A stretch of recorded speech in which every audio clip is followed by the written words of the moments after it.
காஞ்சிபுரம் மாவட்டம் வரதராஜபுரத்தில் சுமார் 20க்கும் மேற்பட்டோர் கஞ்சா போதையில் தெருவுக்குள் புகுந்து வீடுகளை சூறையாடிய விவகாரத்தில் 2 போலீசார் கைது செய்தனர்.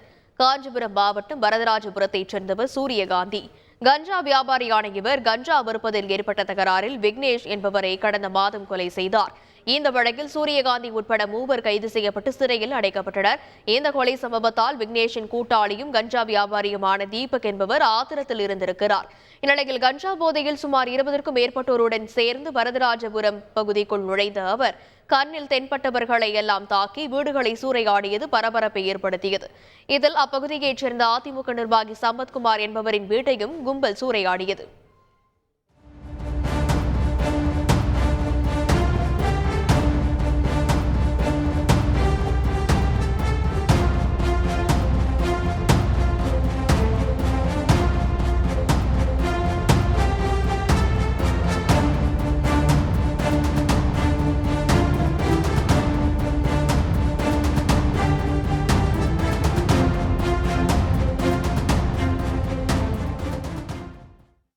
கஞ்சா விற்பனை குறித்து அதிமுக நிர்வாகி சம்பத்குமார் போலீசாருக்கு தகவல் தெரிவித்ததால் அவரின் வீடு சூறையாடப்பட்டதாகவும் கூறப்படுகிறது. இதனால் சம்பத்குமாரின் வீட்டிற்கு போலீஸ் பாதுகாப்பு வழங்கப்பட்டதும் குறிப்பிடத்தக்கது. தொடர்ந்து கஞ்சா போதை கும்பலை தேடி வந்த போலீசார் தீபக்கின் இன்ஸ்டா கணக்குகளை கைப்பற்றி விசாரணை நடத்தி இருக்கின்றனர். அப்போது ரெசார்ட் ஒன்றில் கும்பலுடன் சேர்ந்து கஞ்சா புதைக்க தீபக் அதனை இன்ஸ்டாவில் ஸ்டோரியாக வைத்திருந்ததை கண்டுபிடித்த நிலையில் அந்த வீடியோக்கள் இணையத்தில் வெளியாகி விவகாரத்தை பூதாகரமாக்கியது.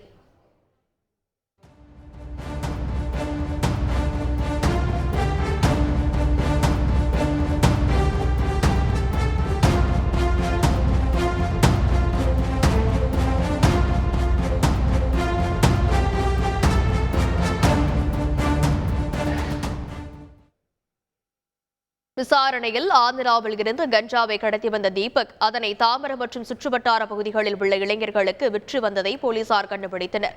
இந்நிலையில் விசாரணையை முடுக்கிவிட்ட போலீசார் சென்னை அடையாற்றின் மதையில் தனது கூட்டாளியான மன்னிவாக்கத்தைச் சேர்ந்த சந்துருவுடன் பதுங்கியிருந்த தீபக்கை சுற்றி வளைத்தனர்.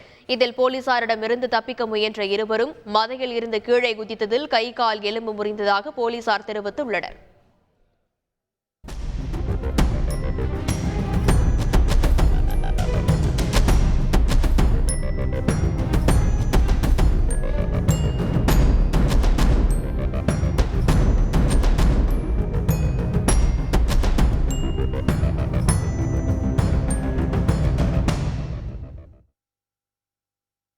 கை கால் எலும்பு முறிந்த நிலையில் இருவரையும் வீல் சேரில் வைத்து நீதிமன்றத்தில் ஆஜர்படுத்தி சிறையில் அடைத்த போலீசார் மேலும் இந்த விவகாரத்தில் தொடர்புடைய பலரை வலைவீசி தேடி வருகின்றனர். செய்திகளை உடனுக்குடன் தெரிந்து கொள்ள உடனே சப்ஸ்கிரைப் பண்ணுங்க.